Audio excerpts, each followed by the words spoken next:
పారిశుద్ధ్యం ప్రతి ఒక్కరి సామాజిక బాధ్యత అన్నారు వినుకొండ ఎమ్మెల్యే జీవి ఆంజనేయులు. ఇంటిని శుభ్రంగా ఉంచుకున్నట్లే వీధిని కూడా పట్టణాన్ని కూడా శుభ్రంగా ఉంచాలని జీవి సూచించారు. పరిశుభ్రమైన వాతావరణం ప్రజల ఆరోగ్యం కూడా అభివృద్ధిలో ప్రధాన భాగమే అన్నారు. ఆరోగ్యకరమైన వినుకొండ నిర్మాణంలో యువత మహిళలు భాగస్వాములు కావాలని జీవి పిలుపునిచ్చారు. శ్మశాన వాటికలను పవిత్రమైన శాంతి వచనాలుగా తీర్చిదిద్దుతామని తెలిపారు. ఆయన శ్మశాన వాటికల అభివృద్ధికే గతంలోనే చంద్రబాబు శ్రీకారం చుట్టారని తెలిపారు.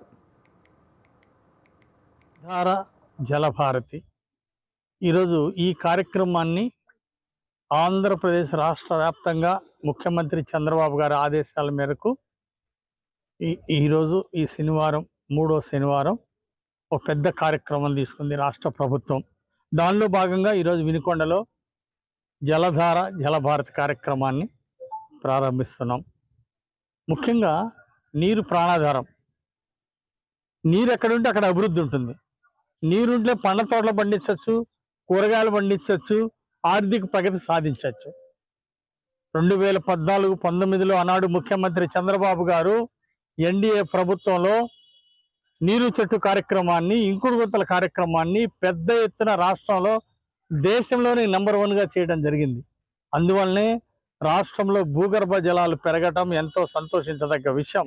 అయితే ఇంకా భూగర్భ జలాలు పెంచాల్సినటువంటి ఆవశ్యకత చాలా ఉంది. అందుకోసమే ఈ కార్యక్రమాన్ని నిరంతరం కొనసాగించాల్సినటువంటి అవసరం ఉంది. అందుకే ఈరోజు భూగర్భ జలాలు పెరగటం వలన బోరుల్లోకి నీళ్లు వస్తున్నాయి, చెరువుల్లోకి నీళ్లు వస్తున్నాయి, కుంటల్లో నీళ్లు నింపుకోవటం ద్వారా, వర్షపు నీళ్లు ఒడిచి పట్టుకోవటం ద్వారా వాటిని పంటలు పండించుకోవడానికి, త్రాగునీరు సాగునీరుకి ఎంతో ఉపయోగించి ఎంతో ప్రగతి సాధించడానికి అవకాశం ఉంది. అందుకే ఈరోజు ప్రభుత్వం పెద్ద ఎత్తున ముఖ్యమంత్రి చంద్రబాబు గారు దీన్ని ప్రోత్సహించడం జరుగుతూ ఉంది. జలధార జలభారతి ఈరోజు ఈ కార్యక్రమాన్ని ఆంధ్రప్రదేశ్ రాష్ట్ర వ్యాప్తంగా ముఖ్యమంత్రి చంద్రబాబు గారి ఆదేశాల మేరకు ఈరోజు ఈ శనివారం మూడో శనివారం ఒక పెద్ద కార్యక్రమం తీసుకుంది రాష్ట్ర ప్రభుత్వం. దానిలో భాగంగా ఈరోజు వినుకొండలో జలధార జలభారతి కార్యక్రమాన్ని ప్రారంభిస్తున్నాం. ముఖ్యంగా నీరు ప్రాణాధారం. నీరు ఎక్కడుంటే అక్కడ అభివృద్ధి ఉంటుంది. నీరుంటే పండ్ల తోటలు పండించవచ్చు, కూరగాయలు పండించవచ్చు, ఆర్థిక ప్రగతి సాధించవచ్చు. 2014-19లో ఆనాడు ముఖ్యమంత్రి చంద్రబాబు గారు రామ లక్ష్మణులపై అనుచిత వ్యాఖ్యలు చేశారంటూ నటుడు ప్రకాష్ రాజ్కు బీజేపీ నేత భానుప్రకాష్ రెడ్డి లీగల్ నోటీస్ పంపారు. 100 కోట్ల రూపాయలకు పరువు నష్ట దావా వేసి నోటీసును పంపించారు. ప్రకాష్ రాజ్ వ్యాఖ్యలపై భానుప్రకాష్ మండిపడ్డారు. కోట్లాది మందికి హిందువులకు ఆదర్శ పురుషుడైన శ్రీరామునిపై ప్రకాష్ రాజ్ వ్యాఖ్యలను భానుప్రకాష్ తీవ్రంగా ఖండించారు. సినిమా డైలాగులు దేవుళ్లపై వాడితే చూస్తూ ఊరుకోమని ప్రకాష్ రాజ్ వెంటనే క్షమాపణ చెప్పాలని బీజేపీ నేత డిమాండ్ చేశారు. వెంటనే కోట్లాది మంది హిందువులు పూజించే ఆరాధ్య దైవం, కోట్లాది మంది హిందువులు రాముడు లాంటి భర్త, రాముడు లాంటి అన్న, రాముడు లాంటి తమ్ముడు, రాముడు లాంటి స్నేహితుడు కావాలని చెప్పి పరితపిస్తున్నటువంటి ఈ కలియుగంలో ప్రకాష్ రాజ్ అనే ఒక నీచుడు, దుర్మార్గుడు ఈరోజు శ్రీరామచంద్రమూర్తి గురించి, లక్ష్మణ స్వామి గురించి, సీతమ్మ గురించి అవహేళనగా మాట్లాడడాన్ని తీవ్రంగా ఖండిస్తూ వెంటనే హిందువులకి బహిరంగ క్షమాపణ చెప్పాలని చెప్పి డిమాండ్ చేస్తున్నాను. ఒళ్ళు కొవ్వెక్కి ప్రకాష్ రాజు మాట్లాడుతున్నాడు. తస్మాస్ జాగ్రత్త. తమాషా అనుకుంటున్నావా? హిందువుల మనోభావాలు కించపరిచే విధంగా, బాధపడే విధంగా, గాయపడే విధంగా మాట్లాడి రాక్షస ఆనందం పొందుతున్నావు. నీకు ధైర్యము దమ్ము ఉంటే అన్యమతస్థులకు సంబంధించి వారి గురించి ప్రస్తావన చేసే ధైర్యం ఉందా నీకు? ఈరోజు రాజకీయ నాయకులు కానీ ఎవరు కానీ రామరాజ్యం కావాలని చెప్పి కోరుకుంటుంటే ఈ సందర్భంలో శ్రీరామచంద్రమూర్తి గురించి అవహేళనగా మాట్లాడడం ఇది మంచిది కాదు. వెంటనే హిందువులకు బహిరంగ క్షమాపణ చెప్పాలి. ఈరోజు మా లీగల్ అడ్వకేట్ అజయ్ కుమార్ ద్వారా మేము ప్రకాష్ రాజ్కి లీగల్ నోటీస్ పంపిస్తున్నాం. 100 కోట్ల రూపాయలు డెఫర్మేషన్ కూడా వారి మీద హిందువుల తరపున వారిని చెల్లించాల్సిందిగా డిమాండ్ చేస్తున్నాం. ఇది మంచిది కాదు. దీని మీద క్రిమినల్ కేసులు కూడా నమోదు చేయాలని చెప్పి మేము పోలీస్ శాఖని విన్నవించుకుంటున్నాం. అలాగే వారికి కూడా ఒక కంప్లైంట్ కూడా వారికి కూడా ఇవ్వబోతున్నాం. ఇది మంచిది కాదు. ప్రకాష్ రాజ్ ఉద్దేశపూర్వకంగా, నేను చాలా రోజుల నుంచి గమనిస్తున్నాం, ఉద్దేశపూర్వకంగా హిందూ దేవుళ్ళని, హిందూ దేవతామూర్తుల్ని, హిందువుల మనోభావాల్ని కించపరిచే విధంగా మీరు మాట్లాడుతున్నారు. ఒళ్ళు పగిలిపోతుంది. ఇలా విధంగా కానీ మీరు కానీ మాట్లాడుతూ పోతే మొత్తం హిందూ సమాజం మిమ్మల్ని వెలివేస్తుంది. ఇది మంచిది కాదు. ఏదో సినిమాలో డైలాగులో సినిమాలో డైలాగులో లేకపోతే సినిమాలో యాక్టింగ్ అనుకుంటున్నావా మా రామచంద్ర గురించి మాట్లాడడం నువ్వు? ఇది మంచిది కాదు. కోట్లాది మంది హిందువులు పూజించే ఆరాధ్య దైవం, కోట్లాది మంది హిందువులు రాముడు లాంటి భర్త, రాముడు లాంటి అన్న, రాముడు లాంటి తమ్ముడు, రాముడు లాంటి స్నేహితుడు కావాలని చెప్పి పరితపిస్తూ వర్షాకాలంలో నీటితో పద్మారావు నగర్ మెయిన్ రోడ్డు నిండిపోయి ప్రజలు ఇళ్ల నుండి బయటకు వెళ్లలేని దుస్థితి ఉండేదని మాజీ మంత్రి తలసాని శ్రీనివాస్ యాదవ్ అన్నారు. పద్మారావు నగర్ ప్రజలు 30 ఏళ్లుగా ఎదుర్కొంటున్న మురుగునీటి సమస్యకు శాశ్వత విముక్తి లభించనుందని ఎమ్మెల్యే తలసాని అన్నారు. Gandhi hospital back line Padmarao Nagar main రోడ్లో 72 లక్షల రూపాయల వ్యయంతో చేపట్టిన డ్రైనేజీ పైప్ లైన్ పనులను అధికారులతో కలిసి పరిశీలించారు. పనుల పురోగతి గురించి అధికారులు ఎమ్మెల్యేకు వివరించారు. తమ సమస్య శాశ్వత పరిష్కారం కోసం కృషి చేసిన ఎమ్మెల్యే తలసాని శ్రీనివాస్ యాదవ్కు స్థానిక ప్రజలు కృతజ్ఞతలు తెలిపారు. హమాలీ బస్తీలో 18 లక్షల రూపాయలతో చేపట్టనున్న సివరేజ్ లైన్ పనులను కూడా ఎమ్మెల్యే శ్రీనివాస్ యాదవ్ శంకుస్థాపన చేశారు.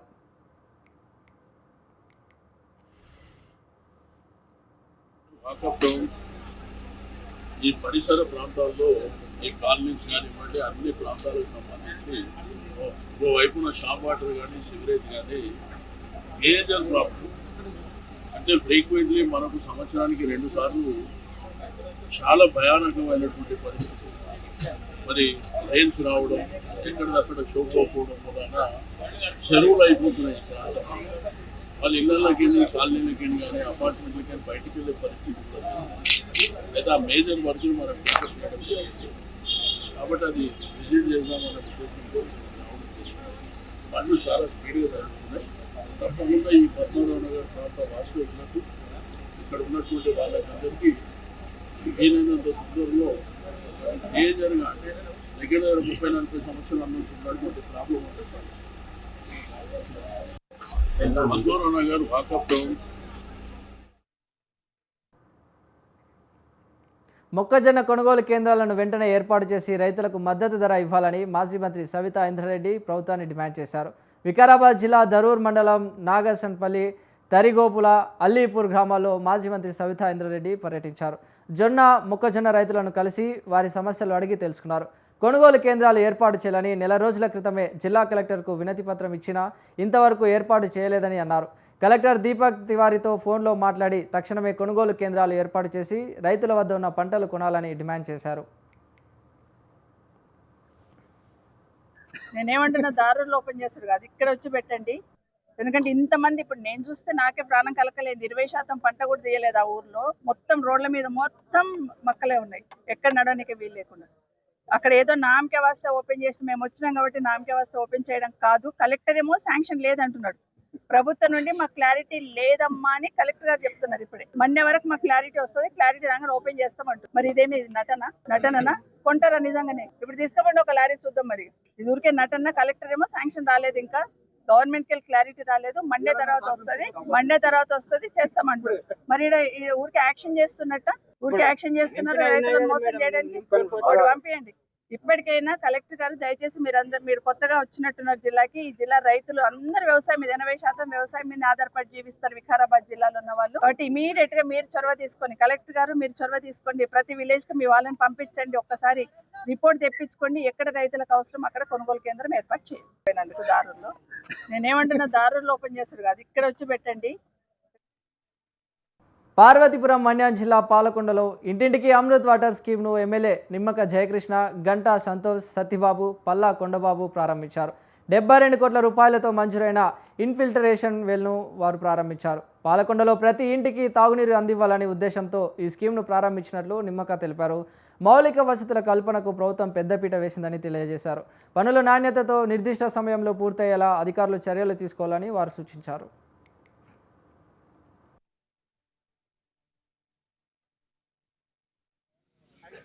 దురదృష్టం ఏమిటంటే 2019 ప్రభుత్వం మారిన తర్వాత, వైసీపీ ప్రభుత్వం ఏర్పడిన తర్వాత ఈ ప్రాజెక్ట్ అనేది కుంటుపడిపోయింది.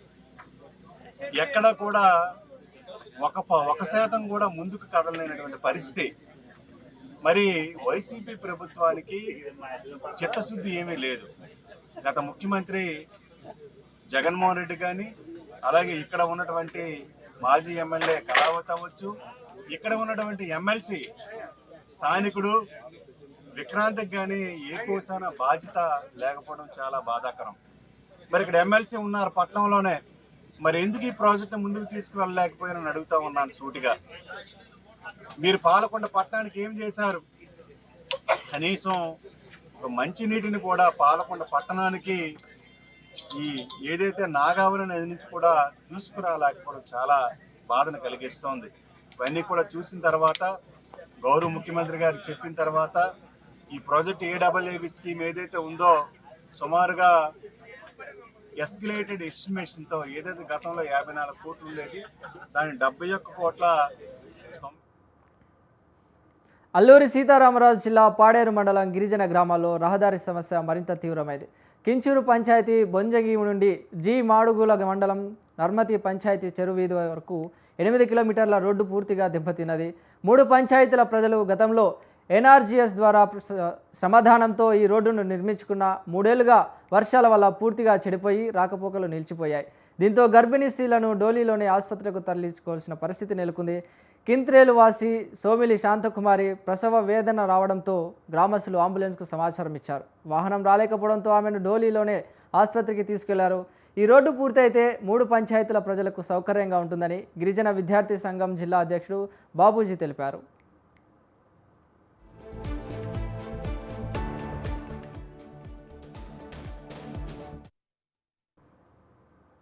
కోనసీమ జిల్లా ముమ్మడివరం అంబేద్కర్ సాంఘిక సంక్షేమ శాఖ గురుకుల పాఠశాలను జిల్లా కలెక్టర్ మహేష్ కుమార్ పరిశీలించారు. పాఠశాలలో నీటి అవసరాలు తీర్చేందుకు చేపట్టిన పైలట్ నీటి ప్రాజెక్టును పరిశీలించారు. గురుకులంలో ఉన్న సుమారు 580 మంది విద్యార్థుల అవసరాల కోసం నీరు అందించేలా డిజైన్ చేసి వినియోగంలోకి తీసుకువస్తున్న ప్రాజెక్టుపై ఆర్డబ్ల్యూఎస్ అధికారులతో కలెక్టర్ సమీక్షించారు. 1,10,00,000 రూపాయల CSR నిధులతో చేపట్టిన ఈ పథకం సక్సెస్ అయితే మరిన్ని స్కూళ్లలో మొదలు పెట్టవచ్చని ఆయన తెలిపారు. స్కూళ్ల ఆవరణలోని తప్పులు తొలగించాలని, తాగునీటి ట్యాంకులు ఎప్పటికప్పుడు శుభ్రం చేయాలని పేరెంట్స్ కమిటీ సభ్యులు కలెక్టర్ దృష్టికి తీసుకువచ్చారు.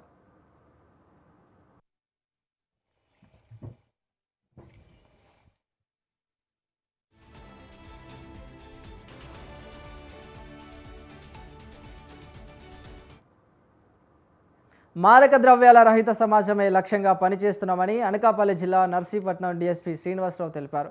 నర్సీపట్నం సబ్ డివిజన్లో నిర్వహించిన ఆపరేషన్ వజ్ర ప్రహార్లో ఆయన మాట్లాడుతూ గోల్గొండ మండలం పాకాలపాడులో భారీ కార్డన్ సెర్చ్ నిర్వహించారు. 700 ఇళ్లలో సోదాలు చేశారు. సరైన పత్రాలు లేని 44 బైకులు, కారు, 200 లీటర్ల డీజిల్ స్వాధీనం చేసుకున్నారు.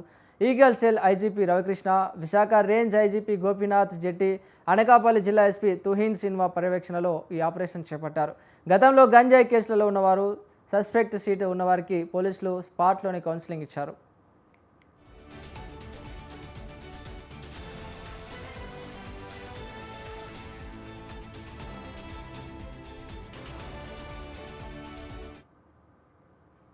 కర్నూలు జిల్లా బనవాసి నవోదయ విద్యాలయం ముందు విద్యార్థి సంఘాల నేతలు ధర్నా నిర్వహించారు. నవోదయ ప్రవేశాల్లో అవకతవకలు జరిగాయని, తక్షణం జిల్లా కలెక్టర్ దర్యాప్తు చేయాలని వారు డిమాండ్ చేశారు. నకిలీ టీసీలతో అడ్మిషన్లు చేస్తున్నారని ఆరోపించారు. దీంతో ప్రతిభావంతులైన గ్రామీణ విద్యార్థులకు ఉచిత విద్య అందించాలనే ప్రభుత్వ లక్ష్యం నెరవేరడం లేదని తెలిపారు. ఫేక్ టీసీలపై విచారణ చేయించకపోతే విద్యాశాఖ కార్యాలయాన్ని ముట్టడిస్తామని విద్యార్థి సంఘాల నేతలు హెచ్చరించారు. ఎగ్జామ్ ఎలా రాయిస్తున్నాడో ఆయన కూడా సమాధానం చెప్పాలి. జిల్లా కలెక్టర్ గారు తక్షణమే స్పందించి ఈ యొక్క ఫేక్ టీసీల పైన తక్షణమే మీరు విచారణ చేసి ఫేక్ టీసీలతో మరి నవోదయ విద్యాలయాల్లో ప్రవేశాలు పొందినటువంటి విద్యార్థులపైన కూడా, అదేవిధంగా ఆ టీసీలు ఇస్తున్నటువంటి ప్రైవేట్ పాఠశాలలో మళ్ళీ వారి గుర్తింపును కూడా రద్దు చేయాలని చెప్పేసి మేము నవోదయ పాఠశాల ముందు ధర్నా కార్యక్రమం నిర్వహిస్తూ ఉన్నాం. కాబట్టి తక్షణమే జిల్లా కలెక్టర్ స్పందించాలి, జిల్లా విద్యాశాఖ అధికారులు స్పందించాలి. ఈ ఫేక్ టీచర్లపైన తక్షణమే విచారణ చేపట్టి ఆ యొక్క ఫేక్ టీచర్లకు ప్రోత్సహించినటువంటి ప్రభుత్వ ఉపాధ్యాయుడు విక్టరీ కోచింగ్ సెంటర్ యాజమాన్యం పైన కూడా తక్షణమే మీరు చర్యలు తీసుకోవాలి. లేదంటే మేము చలో ఢిల్లీ, చలో నవోదయ సమితి ఢిల్లీ కార్యాలయం ముందు కూడా మేము ఈ ఫేక్ టీచర్ల పైన తక్షణమే అభ్యున్నతికి గాను వారిలో అత్యున్నతమైనటువంటి విద్యార్థులను ఎన్నిక చేసి ఇక్కడ విద్యకు మంత్రిత్వ శాఖ నుంచి ఇక్కడ విద్యను అందిస్తున్నారు. కానీ ఇక్కడ ఉన్నటువంటి బోగస్ ఫేక్ టీచర్లను తీసుకొచ్చి అదేవిధంగా ఇక్కడ ఉన్నటువంటి రాష్ట్ర విద్యాశాఖ నుంచి కూడా ఏమాత్రం అనుమతులు లేని పాఠశాలల్లో ఫేక్ టీచర్స్ సృష్టించి ఈరోజు ఈ యొక్క నవోదయ విద్యాలయ సమితిలో విద్యార్థులకు ప్రవేశాలు జరుగుతూ ఉన్నాయి. దీనిపై జిల్లా కలెక్టర్ గారు తక్షణం స్పందించాలి. దీనితో లింక్ ఉన్నటువంటి నవోదయ, కర్నూలు జిల్లా నవోదయ లవ్ జిహాద్ పేరిట హిందూ యువతులను కొన్ని దుష్టశక్తులు మోసం చేసి బలవంతంగా మత మార్పిడులు చేస్తున్నాయని విహెచ్పి నేతలు మండిపడ్డారు. లవ్ జిహాద్ చర్యలకు వ్యతిరేకంగా ఒంగోలులో విహెచ్పి నేతలు నిరసన ప్రదర్శన నిర్వహించారు. లవ్ జిహాద్ పేరిట హిందూ యువతులను నాశనం చేస్తున్నారని ధర్నా చేపట్టారు.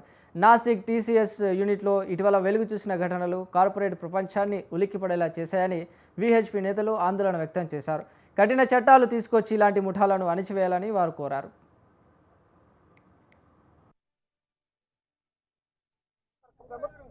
వృత్తిరీత్యా అడ్వకేట్ని ఈరోజు ప్రస్తుత సమాజంలో భారతదేశం అతి ముఖ్యంగా ఎదుర్కొంటున్న సమస్య లవ్ జిహాదీల నుంచి హిందూ అమ్మాయిలు మత మార్పిడితో జరుగుతున్నటువంటి సమస్య. ఇది ప్రస్తుతం ఇంత సివియర్ గా ఉన్నదాన్ని చూసినట్టయితే మన దగ్గర ఉన్నటువంటి మహారాష్ట్రలో నాసిక్ లో ఉన్నటువంటి టీసీఎస్ కంపెనీ, అందరికీ తెలుసు, సాఫ్ట్వేర్ కంపెనీ. ఆ కంపెనీలో దాదాపు 300 మంది హిందూ అమ్మాయిలు 18 సంవత్సరాల నుంచి 25 సంవత్సరాల లోపల పనిచేస్తున్నారు.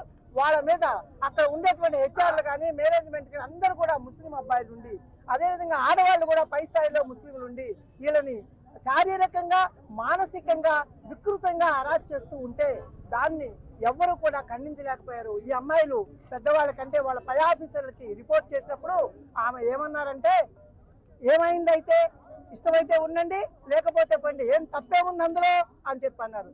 దాన్ని ఒక అమ్మాయి ధైర్యం చేసి అక్కడ ఉండేటువంటి పోలీస్ యంత్రాంగానికి చెప్పినప్పుడు వాళ్ళు దీన్ని ఒక సిన్సియర్ ఆపరేషన్ గా తీసుకొని ఒక 5 మంది ఆఫీసర్స్ ని, ఆడవాళ్ళని ఉద్యోగులుగా అందులో చేర్చి దాదాపు హన్మకొండ జిల్లాలో ట్రాఫిక్ పై ప్రజలకు వినూత్న రీతిలో అవగాహన నిర్వహించారు ACP Satyanarayana. Kazipet traffic CI Venkanna traffic నియమాలు పాటించిన వారికి అరైవ్ అలైవ్ ఛాంపియన్షిప్ 2026 ఇచ్చి అభినందించారు. ద్విచక్ర వాహనదారులు హెల్మెట్ ధరించి జాగ్రత్తగా ఉండాలని సూచించారు. యమధర్మరాజు చిత్రగుప్తుని వేషధారణలో ట్రాఫిక్ కానిస్టేబుల్ ప్రజలకు అవగాహన కల్పించారు.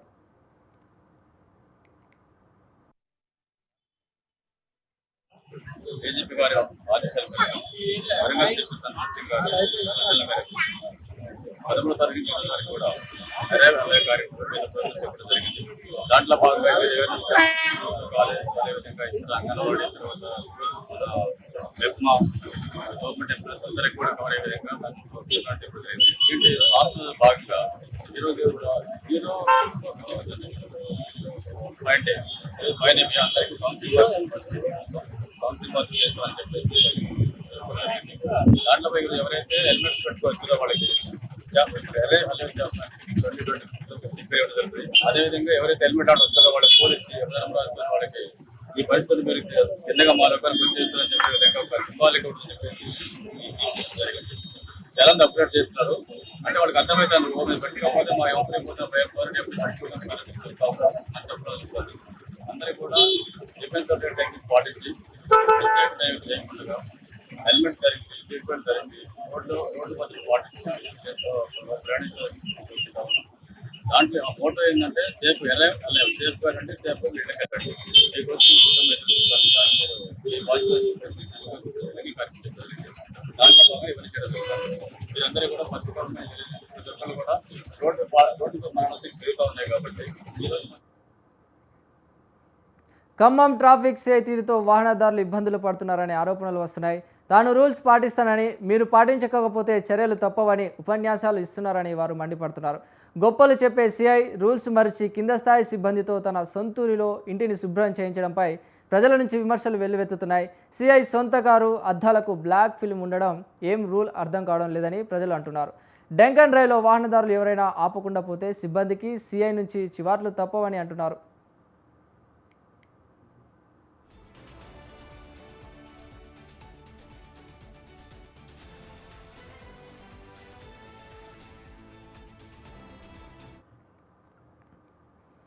ప్రజలకు ఎన్నిసార్లు అవగాహన కల్పించినా రోడ్డు ప్రమాదాలు, ప్రాణ నష్టాలు జరుగుతున్నాయని వేములవాడ ట్రాఫిక్ సిఐ సురేష్ అన్నారు. వేములవాడలోని తిప్పాపూర్ బస్టాండ్ చౌరస్తాలో అరైవ్ అలైవ్ కార్యక్రమం నిర్వహించారు. నో ఎన్ఫోర్స్మెంట్ డే సందర్భంగా ట్రాఫిక్ నియమాలు ఉల్లంఘించిన దాదాపు 200 మంది వాహనదారులకు కౌన్సిలింగ్ నిర్వహించారు. పలుమార్లు హెచ్చరించిన కొందరు ట్రాఫిక్ నియమాలు ఉల్లంఘించడం బాధాకరమని పట్టణ సిఐ వీరప్రసాద్ అన్నారు. తప్పు చేయబోమని వాహనదారులతో ప్రతిజ్ఞ చేయించారు.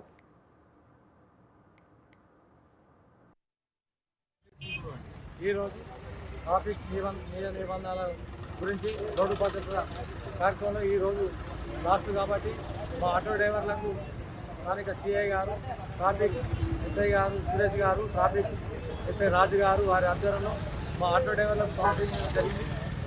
తాగి ఆటోలు నడపద్దు, యూనిఫామ్ వేసుకొని ప్రతి ఒక్క ఆటో డ్రైవర్ యూనిఫామ్ వేసుకొని ఆటో నడపాలి, ప్రతి ఒక్క ఆటో డ్రైవర్కు లైసెన్స్ ఉండాలి, ఆటో పోలీసులు ఉండాలి అని చెప్పడం జరిగింది. వారి సూచనలు మేము పాటిస్తాం. మా ఆటో డ్రైవర్లకు ఓనర్లకు ఒకటే మనవి, వారం 15 రోజులకు టైం తీసుకున్నాం. ఆటోకు టాప్ నెంబర్ ఉండాలి, సభ్యత్వం ఉన్న టాప్ నెంబర్ ఉండాలి, కాకి యూనిఫామ్ వేసుకొని నడపాలి. అతి తొందరలే 15 నెలలు. తెలంగాణ ప్రభుత్వం చేపట్టిన మిషన్ భగీరథ పథకం లక్ష్యం ముస్మి గ్రామంలో నీరు గారిపోతుందనే ఆరోపణలు వస్తున్నాయి. అధికారుల పర్యవేక్షణ లోపం, సిబ్బంది బాధ్యత రాహిత్యం వల్ల వేల లీటర్ల శుద్ధి చేసిన నీరు రోడ్ల పాలవుతుందని గ్రామస్తులు ఆగ్రహం వ్యక్తం చేశారు. ట్యాంక్ గేట్ వాల్ను తెరిచి మిషన్ భగీరథ సిబ్బందికి నిండిన తర్వాతే కట్టేయాలని, కనీస స్పృహ లేదని వారు మండిపడ్డారు. విలువైన నీరు వృధా అవుతుంటే పాలకవర్గం, ఉన్నతాధికారులు పట్టి పట్టినట్టు వ్యవహరించారు.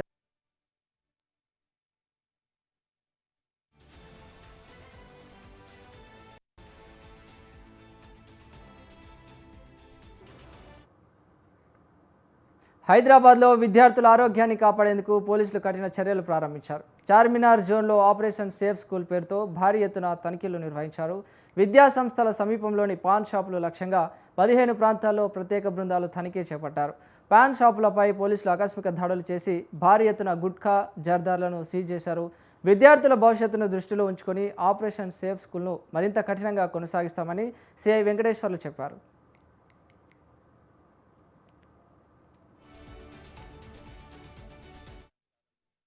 రైడ్ చేయటం జరిగింది.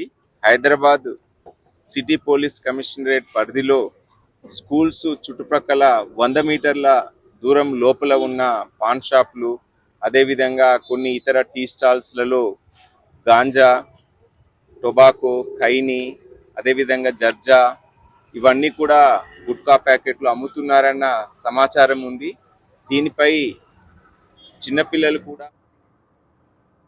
తిరుమల శ్రీవారిని పలువురు ప్రముఖులు వీఐపీ విరామ సమయంలో వేర్వేరుగా దర్శించుకున్నారు. అపోలో సంస్థ chairman C Pratap Reddy, Telangana MLC Buggarao Dayanand, Telangana మాజీ ఎమ్మెల్యే చంద్ర పటేల్, ఉదయగిరి ఎమ్మెల్యే కాకర్ల సురేష్, మాజీ మంత్రి కారుమూరి నాగేశ్వరరావు, గోవా విద్యుత్ మంత్రి రామకృష్ణ స్వామివారిని దర్శించుకున్నారు.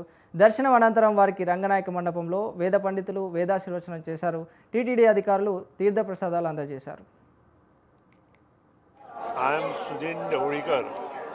Minister of Power from Goa, Mr. Arun Desai, my wife, he is IAS officer, retired. We have come yesterday to take the blessing of God at Tirupati. Early in the morning, we visited the temple.